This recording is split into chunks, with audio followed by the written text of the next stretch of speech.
All right, welcome back to the deep dive. We're diving headfirst into vocabulary today. That's right. We're tackling Day 11, Unit 3, 24-34 reasoning. It's a bit of a mouthful, I know. It is. But hey, if you want to nail those postgraduate entrance exams, you got to know these words inside and out. It's not just about recognizing them, it's about owning them. Using them. Using them, yeah. So today, we're taking you way beyond the dictionary definition. We're going to look at how these words actually work in real-life situations and exam scenarios, and, how to make them stick in your brain. Absolutely. We'll be exploring everything from renting terms, that sin struggle, to super useful words for describing things that are good or big, and even those tricky concepts of elimination and motivation. Lots to cover. Let's start with something that's probably top of mind for a lot of you right now. Finding a place to live. Yeah, our first word group is all about renting, figuring out that whole lease, tenant, rent situation. Oh yeah, the joys of renting. So first up, we have lease. It can be a noun, like the actual rental agreement, the document itself, or a verb, meaning to rent something out, like we lease all our computer equipment. Right. Think of it like we, the university, lease these laptops to you postgraduate students for the duration of the program. Exactly. Formal, legally binding. And speaking of legally binding, we have tenant, the person who's paying to live somewhere as some of the rent and their responsibilities. And trust me, you don't want to end up in a situation where you're facing eviction for not paying rent, as some of the examples highlight. Definitely not. And the landlord might be talking about things like the condition of the property after the previous tenant moves out. Yeah, stuff like that. And then there's the one we all know and maybe love to hate, rent. Right. As a noun, it's the money, the cent. But as a verb, it means paying to use something, like all my income goes towards paying the rent. Yeah, a familiar feeling for many students, I bet. And it's also how rent is used in this INRIC. I can't afford my mortgage on my own, so I have to rent rooms out to cover the cost. See how rent becomes an action there, generating income by renting out rooms. And it's super relevant for postgraduate students, especially in big cities where sharing accommodation is the norm. Definitely is. You might also hear about a rental property, a place you can rent, or the rental environment in a city, all the factors influencing renting there. Yeah, all the ins and outs. Okay. Moving on to a group of words that, funnily enough, all have that cur sound to them. Current, accurate, and secure. Let's start with current. It can be a noun, like the current trend in postgraduate applications. Or an adjective meaning right now, like the current situation, what's happening in the present. Right, happening now. The example we have is, it's easier to go with the current, which kind of implies that it's often simpler to just follow the trend or the popular opinion. It does. And that brings to mind this about children facing difficulties when they're moved away from their current school or support system. Here, current clearly means their existing, their present setup. And it's something for all you future postgrads to consider, especially if you're moving to a new city. Leaving behind your current network can be a big deal. Absolutely. And of course, we use current all the time to talk about what's going on in the world right now. Current news and currently means at this very moment.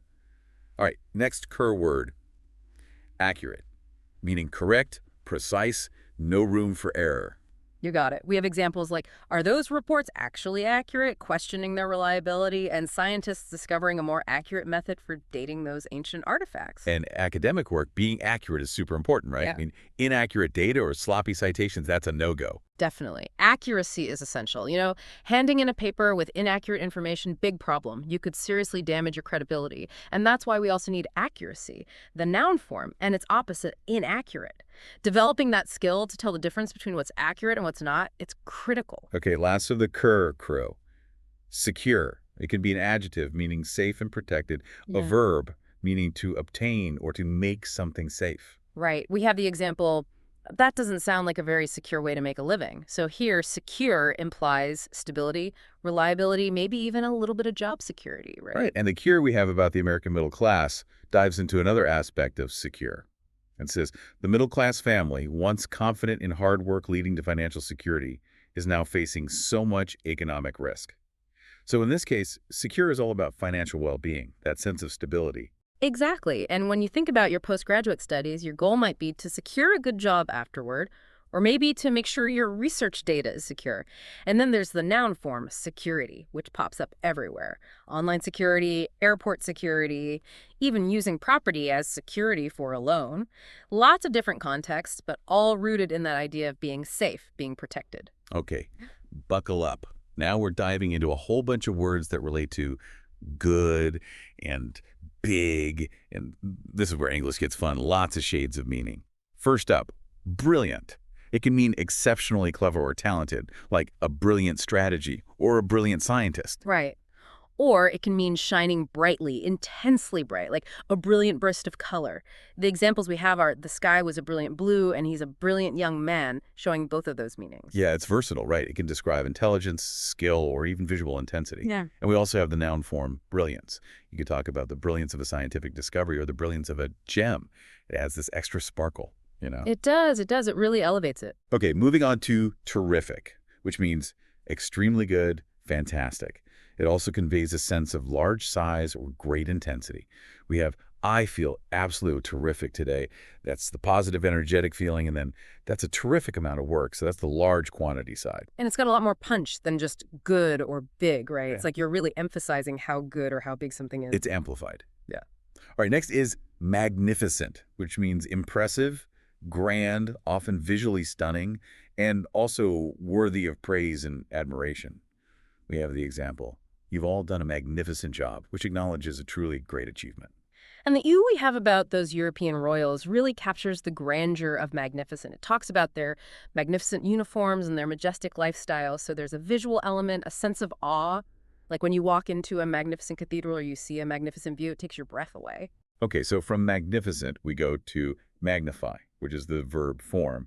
It literally means to make something appear larger, like using a magnifying glass to see details up close. But it can also be used figuratively to exaggerate or make something seem more important. Exactly. So we have the insect's head magnified 10 times, so literally making it bigger, and then you need a magnifying glass to appreciate all the detail, highlighting the importance of examining things closely. But then think about how anxiety can magnify your worries, making them seem much bigger than they actually are. Right. It's about increasing scale, making something more intense either in a physical way or in a figurative way. Yeah, both ways. All right, let's talk about fabulous. Wonderful, amazing, maybe even a little glamorous, like that was a fabulous performance, or wanting to wear a fabulous outfit to make a great impression. Yes, and it often conveys a sense of delight, something exceeding expectations. When something is fabulous, it's really special. It's more than just good. Okay, here's a tricky one. Fabricate. This word has two main meanings that you really need to be careful with. It can mean to invent something false, to lie, like fabricated evidence. Which is definitely not good. But it can also mean to manufacture or construct something like microchips fabricated in a high-tech factory. So context is key here. It's really important to pay attention to the surrounding words to figure out which meaning is being used. And usually the noun form, fabrication, leans toward that negative meaning, a lie, something made up, like the whole story was a complete fabrication. But you wouldn't usually say someone did the fabrication of a chair unless maybe you were implying it was poorly made or deceptive in some way. Right, or maybe it was disguised as something else entirely. A chair fabrication. Yeah. Okay, back to more positive territory with marvelous. It means extremely good, wonderful, and often brings with it a sense of surprise or delight. Delight and surprise, like marvelous modern technology or a marvelous opportunity, like something you weren't expecting. It's similar to fabulous, right? That sense of wonder and amazement. Definitely. Both words express a strong positive reaction, often with that element of surprise and wonder. Think about seeing a marvelous new invention. It's like, wow. It blows your mind. And then we have marvel itself, which as a noun means something that causes wonder, amazement, a wonder or miracle, like an architectural marvel. As a verb, it means to feel that sense of surprise and admiration. Right. And the do we have plays with that idea of shifting perspectives. To read these books today is to marvel at the fact that their contents were once considered normal for daily newspapers. It makes you think about how what was once ordinary can become remarkable over time. It does. What we find amazing changes. All right, time to shift gears a bit to a new group of words, starting with rigorous, meaning strict, thorough, demanding, in other words, not cutting any corners, No, Ute. no shortcuts allowed. And it's a word that definitely comes up in the world of academia. Like the example says, very few researchers have explored this topic with such rigorous detail. Right, a sign of high-quality research. But there's also a counterpoint to that in the U, which suggests that schooling and rigorous book learning can be too restrictive for children. So the argument there is that too much emphasis on strictness early on could stifle a child's natural curiosity. However, in the context of postgraduate studies, rigor is usually seen as a good thing, a sign of high standards. Okay, so now we have rigid, which looks and sounds kind of similar to rigorous, but has a different meaning. It means stiff and inflexible, both physically, like muscles going rigid with tension, and in terms of rules or attitudes, like being rigid about following a schedule. Right, no flexibility whatsoever. And the uses rigid in the context of immigration policies. Nowadays, we have much more rigid rules about who can enter the country. So here, rigid highlights that strict, unyielding approach. It's really important not to confuse rigorous with rigid. Right. One is about being thorough, the other is about lacking flexibility. One can be good, the other not so much, depending on the situation, I guess. Okay, let's move on to another trio of words that often trip people up. Bold, bald, and bleak. Starting with bold, which means confident, daring, not afraid to take risks, like a bold business decision. Yeah, that willingness to stand out, to make a statement. Or it can mean clear and strong, like bold lettering. The G compares the bold thinking behind high-calorie fast food to the bold thinking behind cigarettes. So boldness in that context could be seen as a bit risky, right? It could. But generally, bold has that positive connotation of courage, of being assertive, and we have the noun form boldness, which captures that spirit of being daring. All right. Next is bald, which of course we all know means having no hair on your head. But it can also mean plain, straightforward, like a bald statement of fact. Just the facts. No fluff. Exactly. It's like stripping away everything that's unnecessary and getting straight to the point, leaving no room for interpretation. No beating around the bush. Yeah. Okay, last one in this group. Bleak. It's not a happy word. It means not hopeful. Discouraging. Often used to describe a situation that's not looking good. Like a bleak economic forecast. Not what you want to hear. Definitely not. And the GUI have uses bleak to describe the future of people who only speak English. Monoglot English graduates are facing a bleak economic future. It's a pretty strong message about the importance of being multilingual. Yeah, a strong message. Bleak paints a pretty grim picture. Okay, new set of words, all starting with bar. First up, barren, meaning unable to produce offspring or plants, infertile or unproductive. So we have the classic image of barren desert land where nothing grows. Right, it's all about a lack of fruitfulness and inability to create or sustain life. And then we have bare, meaning naked, uncovered, empty, like walking barefoot or finding the cupboards completely bare. And the Guru talks about having barely enough food during a tough journey, emphasizing that sense of just having the absolute minimum. And that brings us to the adverb barely, meaning hardly or scarcely, which often pops up in these kinds of situations. Yeah. Barely is a useful word to have in your vocabulary. It really emphasizes that sense of just scraping by. Think of bare necessities, the things you absolutely need to survive. Okay, moving on to bargain, which can be a noun for a good deal, a steal, like finding amazing bargains at the market. Or it can be a verb meaning to negotiate a price. The U says the bargain is very pure, which implies a sense of fairness, a win-win situation. Right. It's like you're getting something really good for your money or your effort. Okay, and sometimes our studies can feel like they're full of barriers. Literally, a barrier is something that blocks your way, like a security barrier or a road barrier. But the U talks about people creating inner barriers by focusing on their fears. Yeah, it's a reminder that sometimes the biggest obstacles are the ones we create for ourselves. Those mental barriers that prevent us from moving forward. Right, and then there's embarrass, meaning to make someone feel awkward or ashamed. To make them blush. The example we have is, those questions about my private life were really embarrassing. And the Deuce talks about a situation that's financially terrifying and psychologically embarrassing. But then it contrasts that with the embarrassment of buying a single carrot at the store.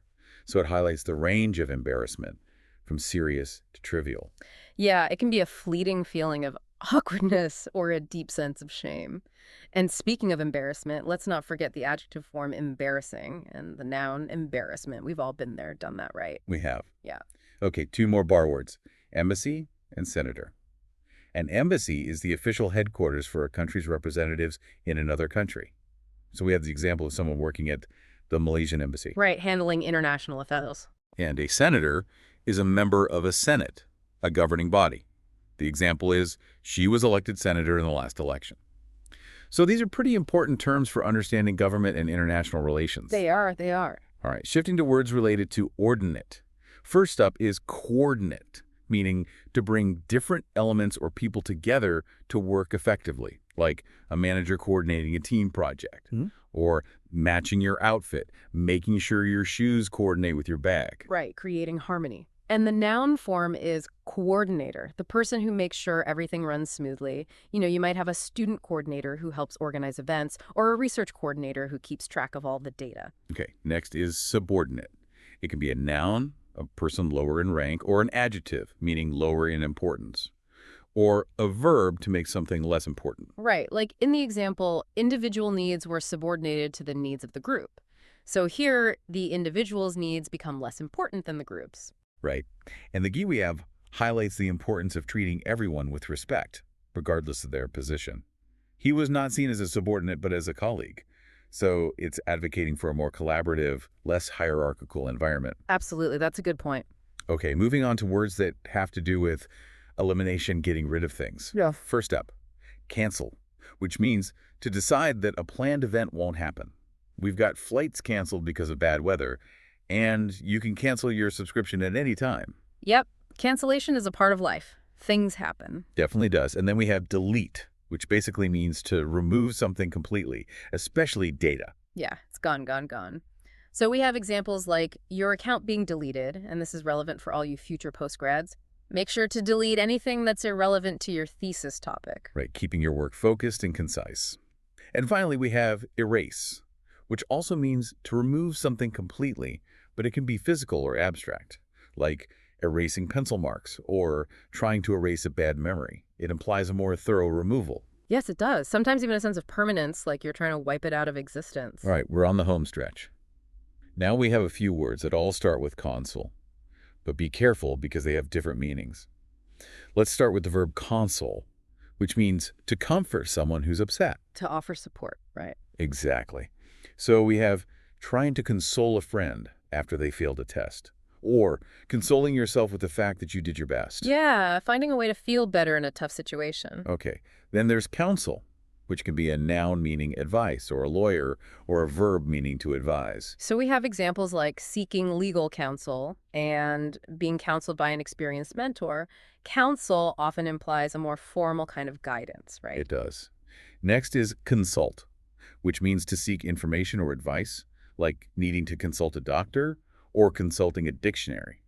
And we have those related words, consultant, the person you consult, and consultancy, their business or service. Right. Lots of consulting going on in the world. And finally, we have insult, which can be a noun, a rude or offensive remark, or a verb meaning to offend someone. To be disrespectful. We have the example, his comment was taken as a personal insult. Yeah. And the two talks about an article being an insult and a disservice. So really emphasizing the negative impact of those words. It highlights how language can be used to hurt and offend. All right, just a few more words to go. Let's look at some that start with pro. First, prompt, which can be an adjective meaning immediate or a verb meaning to cause something to happen. So we have a prompt reply to an email. So the reply was immediate. And then we have the question prompted her to think more deeply. Exactly. And that verb meaning connects nicely to the end. It's guilt that prompts us to examine our actions more closely. Makes sense. Yeah. Okay, next is promote, which means to encourage or support the growth of something, like a campaign to promote healthy living. Or to advance someone to a higher position at work. He was promoted to manager. And the shoe we have actually presents promote in a slightly different light. It says, the aim of editing that newspaper was not to promote reader understanding. So here, promote might have a manipulative connotation. Right, like they were trying to influence readers in a certain direction. Not necessarily a good thing. And of course, we have the noun promotion, which can refer to a job promotion, a sales promotion, like a buy one, get one free promotion, or any kind of activity aimed at raising awareness. Okay, we're in the final stretch. Now we have words with mope or mauve And these are all about movement in different ways. First, motion, which can be movement, a gesture, or even a formal proposal. Like the swaying motion of a tree, or he put forward a motion to change the rules. And the opposite, of course, is motionless. Right, completely still. Next, remote, meaning far away, either geographically or metaphorically. Yeah, a remote island in the Pacific, or a theory that's remote from reality, so detached from what's actually happening. Okay, then we have motive, which is the reason or driving force behind someone's actions. Like trying to understand a criminal's motive. Why did they do it? And the Deuce points out that the final outcome wasn't part of the original motive, highlighting that sometimes things don't turn out as planned. Exactly. Unintended consequences. All right, last word for today. Motivate, meaning to give someone a reason or the desire to do something. Like a good teacher knows how to motivate their students. And it's not always easy. As the new points out, coworkers can be much harder to motivate. Motivating others can be tricky. It's a skill. All right, so we've covered a lot of ground here. Why don't we try weaving some of these words into a little scenario to see how they might pop up in a conversation? Sure. Imagine two postgraduate applicants chatting before an interview. Hey, so did you manage to secure any accommodation yet? Oh yeah, finally. Signed the lease last week. My new place is a bit interesting. The previous tenant had a rather bold decorating style. Lots of bright colors, you know. Oh, wow, I can only imagine. Well, at least you've got a roof over your head. The rental market is absolutely crazy right now. Finding a place that wasn't in a remote part of town and that I could actually afford felt like a marvel. Tell me about it. It was such a relief to find something decent. My main motive for choosing this place was the proximity to the university. It cuts down on commute time, which is terrific. So how's the thesis proposal coming along? It's getting there. I had to delete a whole section that just wasn't accurate enough. My supervisor gave me some good counsel, though, and I think it's starting to take shape. I'm trying to be really rigorous with my research, but sometimes I worry I'm getting a bit too rigid in my thinking, you know? I need to be bolder in my analysis. Yeah, I know what you mean. Sometimes you have to magnify those little details to see where the flaws are, but it's a marvelous feeling when you feel like you're getting closer to the truth. All this hard work will pay off, hopefully. Getting accepted onto the program would be the ultimate promotion. See how seamlessly those words fit into a natural conversation? Hearing them used in context really brings them to life and makes them so much easier to remember. Plus, the repetition helps solidify those meanings in your brain. Exactly. And don't underestimate the power of connecting words to your own experiences. Okay, let's do a quick recap of the key areas we explored. We started with all those words, lease, tenant, rent, rental, the whole renting process. Then we had the CUR family, current, accurate, and secure. We delved into a whole range of words for good and big, brilliant, terrific, magnificent, magnify, fabulous, fabricate, marvelous, and marvel.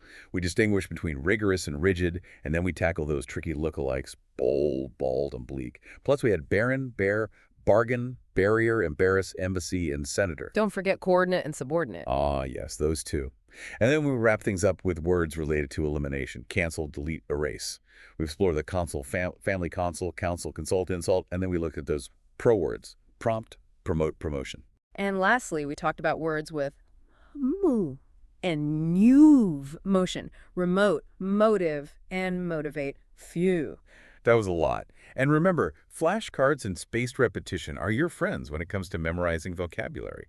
Try making those mental connections or even silly stories that link the words together.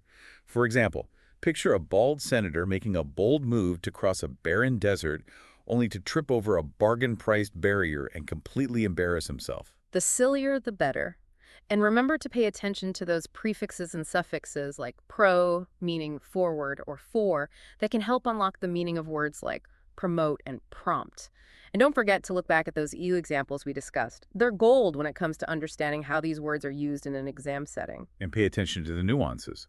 One little change in the surrounding words can completely shift the meaning of a word, like with fabricate. So here's a thought to ponder as you continue on your vocabulary quest. Think about the words secure and remote. They can apply to physical spaces, like a secure building or a remote location, but they can also be used for abstract concepts, like financial security or a remote possibility. How does understanding those different shades of meaning help you to think more critically and communicate more effectively in your academic work? Food for thought. And remember, keep exploring, keep learning, and don't be afraid to have fun with language. That's all for today's deep dive. Happy studying. Keep those vocabularies growing. We'll see you next time.